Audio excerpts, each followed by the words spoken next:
In 1995, a group of highly educated scientists, lawyers, and doctors, people society trusted, carried out one of the most carefully planned acts of domestic terror in modern history.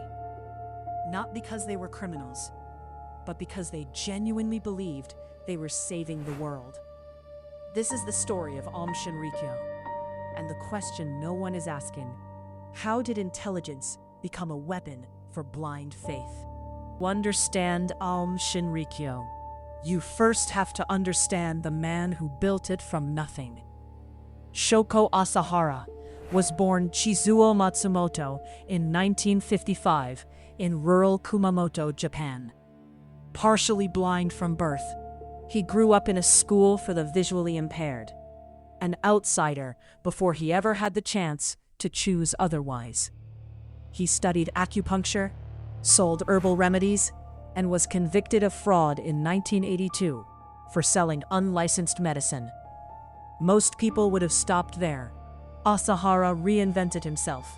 In the mid-80s, he traveled to India and returned claiming enlightenment.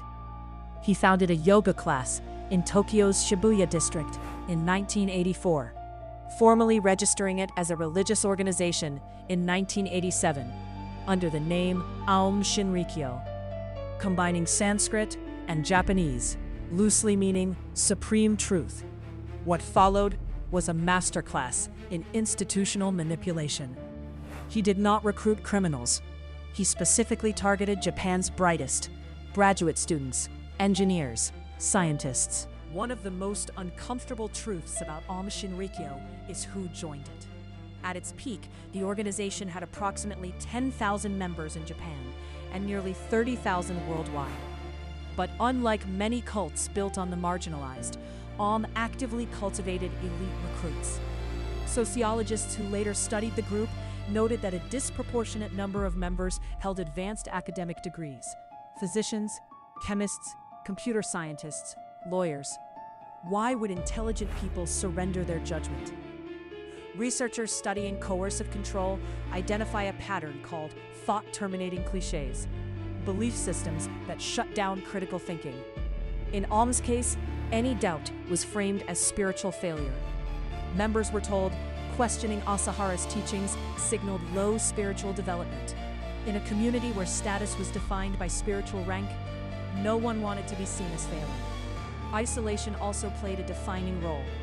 Members were pressured to cut ties with family.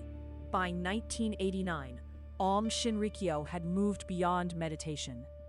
The organization had begun acquiring land in rural Japan, constructing large compound facilities, and importing laboratory equipment.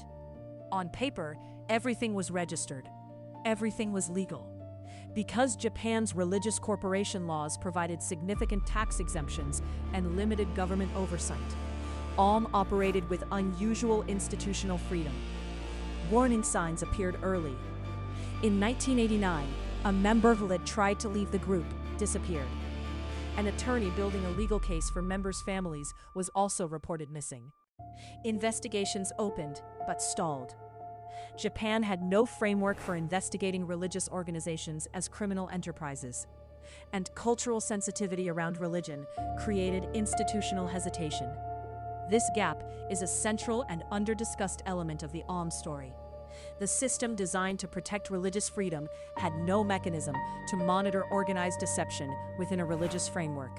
On the morning of March 20th, 1995, 5 coordinated actions took place across the Tokyo subway system during rush hour. Emergency services responded swiftly but faced unprecedented circumstances. Hospitals had never handled a mass toxic exposure event, and first responders arrived without clear information about what they were dealing with. The investigation that followed was one of the most complex in Japanese law enforcement history. Within days, Aum Shinrikyo emerged as the primary suspect. Raids on their compounds recovered enormous quantities of industrial chemicals, documents outlining internal operations, and evidence of unauthorized manufacturing. Approximately 150 members were arrested, charged with conspiracy and illegal possession of controlled substances. Asahara was located hiding inside a wall cavity at one of the organization's rural compounds on May 16th, 1995. His arrest was captured and broadcast nationally. The trial lasted nearly 8 years. Here is the part of the Aum Shinrikyo story that rarely makes it into documentaries. In the years following the arrests, Japanese intelligence agencies and independent researchers began piecing together a troubling secondary narrative. Aum Shinrikyo had not only been acquiring dangerous materials, it had been attempting to build political legitimacy. In 1990, Asahara and 24 other members ran as candidates in Japan's general election, forming the Supreme Truth Party. They were soundly defeated, but the attempt signaled something crucial investigators would later revisit. This was not a group retreating from society. It was a group trying to control it through every available channel, including the ballot box. Post-arrest investigations revealed Aum had also conducted covert intelligence operations.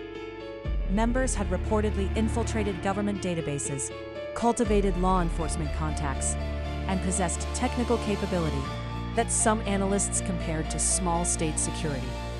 Aum Shinrikyo did not survive as an organization, but the psychological architecture it exploited is still very much with us. And understanding it, clearly, honestly, and without sensationalism, may be the most important work this generation can do.